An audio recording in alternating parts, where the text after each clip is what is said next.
Now let's talk some hip hop shit, man. I want to talk to Puff right now. Yes. Now it was this documentary that claimed, which we know wasn't true. Yeah. Check this out. We don't talk about things that are nonsense. We don't even entertain nonsense, my brother. So we're not even going to even go there, with all due respect. Maybe I said my boyfriend because he got Tupac killed. Some even speculated Combs was involved in Tupac's death. He denies that. It was hurtful, extremely hurtful. There were so many rumors. I told you you can't trust him. Puffy done Tupac, man. Get this, the feds are rumored to have found shocking new evidence regarding Diddy's involvement in Tupac and Biggie's Unliving. Guys, it seems based on information they have been able to uncover while preparing for Diddy's trial, Diddy might have personally ordered both hits on Tupac and Biggie, and you won't believe the reason he did this. He was apparently jealous of their success, so he deleted them. You better grab your seats because the tea I am about to spill will leave you questioning just how evil Diddy is, and just how far is he willing to go to get his way. Somebody told that. Somebody told Puff, Pac gotta die, Big gotta die, and Suge not gonna go to jail. You know, these people planned 25 years in advance. Had Pac and Big still been alive today, come on, brother. You and I both know how strong they would have been.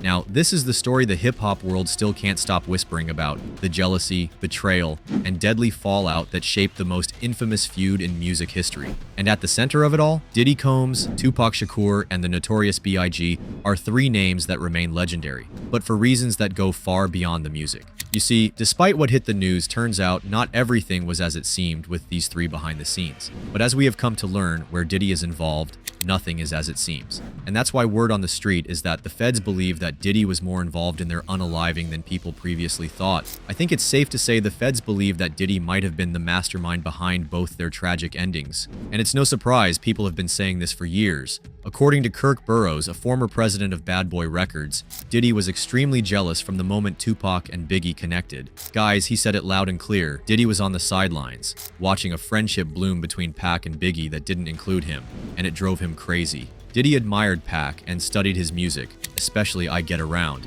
hoping to unlock that same blend of street edge and mainstream success that Pac had. But there was one problem. Tupac didn't like Diddy at all. He didn't respect him, plain and simple. Diddy and Tupac was friends at first, bro. I remember the time me and Diddy rolled up to Pac in, I think it's what's the name of that club? The Rocks. There was some kind of concert going on, and they was talking and everything. They had a friendship. I don't know why their friendship fell out. Their friendship was before before Biggie, and so I don't know why they fell out. I know every girl that Tupac had, Puff wanted and got. In fact, insiders like Monique Bunn said that to both Pac and Big, Diddy wasn't a boss. He was just a corny executive, desperate to fit in but constantly out of place. Now when it came to Pac and Biggie, they were equals. They clicked. They had that raw brotherhood type bond, and that made Diddy the odd man out, quietly boiling. But then came the infamous 1994 Quad Studios incident. Tupac was ambushed and shot 5 times, and what came next changed everything. He pointed fingers at Did and his entire Bad Boy crew, believing they set him up. Diddy denied it then, and he still denies it to this day, but the damage was done. The trust was shattered, and the East Coast-West Coast beef went from tension to all-out war. Now the fallout of the shooting was bad for safety, but good for business, as Biggie and Pac both released diss tracks, and both songs broke the charts. Biggie's track, Who Shot Ya, was released just months later. Even though he swore it wasn't aimed at Tupac, no one was buying it. Tupac hit back with Hit 'Em Up, and let's just say, the gloves were off. That song wasn't just a diss, it was a declaration of war. Behind the scenes, insiders claim it wasn't even Biggie pushing the feud. He wasn't the one itching for drama. It was Diddy and the Bad Boy machine pulling the strings, encouraging Biggie to go harder, to sell the rivalry as much as the records. It was marketing, it was branding, and it was explosive. According to Burrowes, Diddy played into the media spectacle,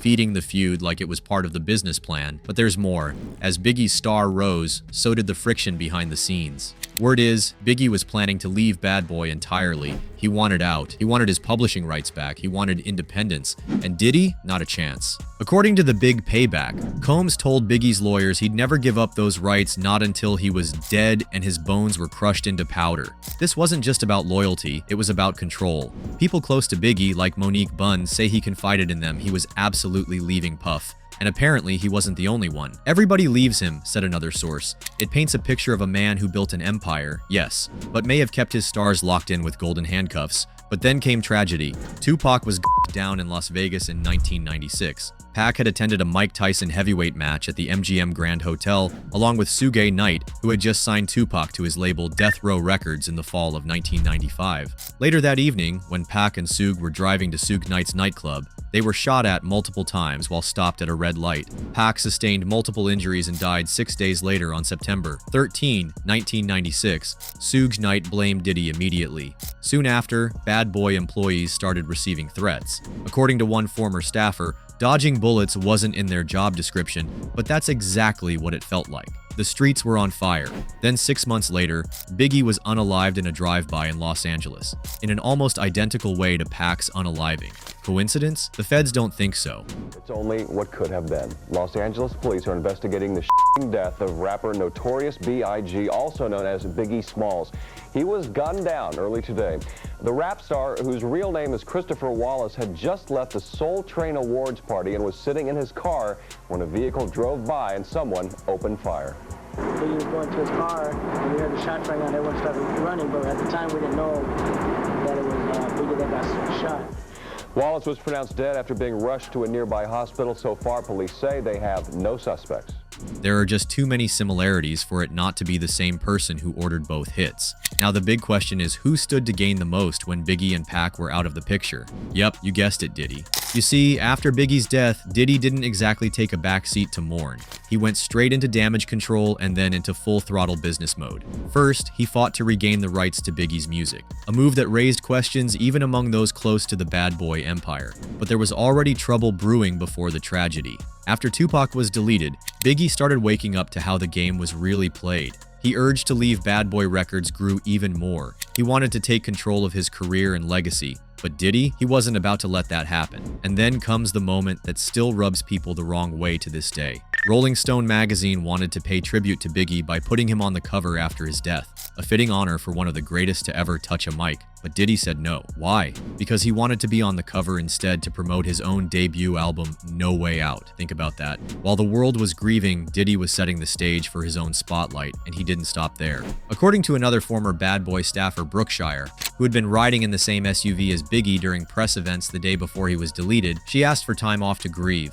Diddy denied it. Just 2 weeks after Biggie's passing away, she says he demanded that all focus shift to life after death. His orders? Number one, number one, number one. And it worked. The album sold nearly 700,000 copies in its first week. But when Rolling Stone circled back to offer a cover spot a few months later, Diddy still wasn't budging. Kirk Burrowes pushed hard for Biggie to get the posthumous cover, telling Diddy he still had time to do the right thing. But Diddy shot that down, cold, saying, "He's dead. I'm putting No Way Out in July. I need to be on the cover." And he got what he wanted. Diddy landed the Rolling Stone cover. Diddy's No Way Out went on to sell nearly 5 million copies. And in a brutally honest 1999 interview, Diddy himself admitted at least 2 million copies were due to Biggie's death, straight up. And that doesn't necessarily feel good, but that's the reality. Even Suge Knight found Diddy's moves distasteful. In his prison podcast, Suge said, "When Pac left, I didn't pick up a microphone. I picked up the pieces." Now, here's where things get wild. After nearly 3 decades of swirling rumors, documentaries, and unanswered questions, someone got charged with the murder of Tupac. That man is Dwayne Keefe D. Davis, a self-proclaimed Compton gang leader who prosecutors allege orchestrated the fatal drive-by in Las Vegas back in September 1996. He's the last known living person who was allegedly in the car when the shots that killed Tupac were fired. A Nevada grand jury has indicted Dwayne Keefe D. Davis for the 1996 killing of hip-hop legend Tupac Shakur. Police say Davis is the last living suspect in the decades-long investigation. 27 years ago in Las Vegas, passengers in a Cadillac opened fire on a vehicle occupied by former Death Row Records CEO Suge Knight and Tupac. Several days later, Tupac died in hospital. In a 2018 memoir, Davis revealed that he was in the Cadillac at the time of the drive-by shooting. But this story doesn't stop there. In a bombshell court filing from July last year, Clark County prosecutors included a previously confidential 2009 police interview with Keefe D. In it, Davis drops name after name, but the one that's making headlines again: Diddy. That's right. Keefe D claims that Diddy allegedly wanted Death Row CEO Suge Knight deleted and was furious over Tupac mocking him publicly. According to Keefe, Diddy told him he would give anything for that dude's head, but it gets even more explosive. In an earlier 2008 interview, Keefe claimed Diddy straight up solicited him to take out both Suge Knight and Tupac, offering a jaw-dropping $1 million to handle the problem.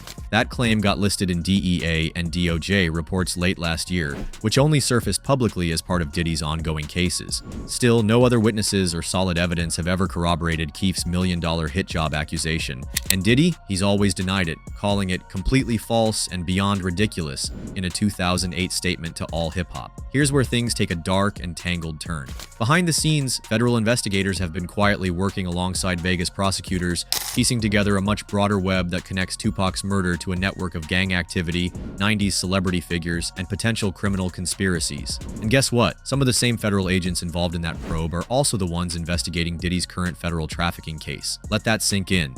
In March of this year, federal agents raided Diddy's mansions in both Los Angeles and Miami. The raids were tied to a still unfolding sex trafficking investigation that's been kept largely under wraps. But behind the scenes, prosecutors have reportedly been comparing notes, building out connections between two major criminal cases, decades apart, yet somehow overlapping in players and patterns. And if you thought Diddy's name came up just once, think again. In the most recent court documents opposing Keefe D's bail, Diddy is mentioned 77 times, 77. So now as Keefe D prepares for trial, the question everyone's asking is, will this just be about Tupac's murder? Or is this the thread that could finally unravel one of hip-hop's darkest, most protected secrets? Anyways, what do you think about this developing scandal? Do you think Diddy was involved? Let me know your opinion in the comments. And don't forget to check out our previous videos to keep up to date with all the latest tea. Till next time, bye.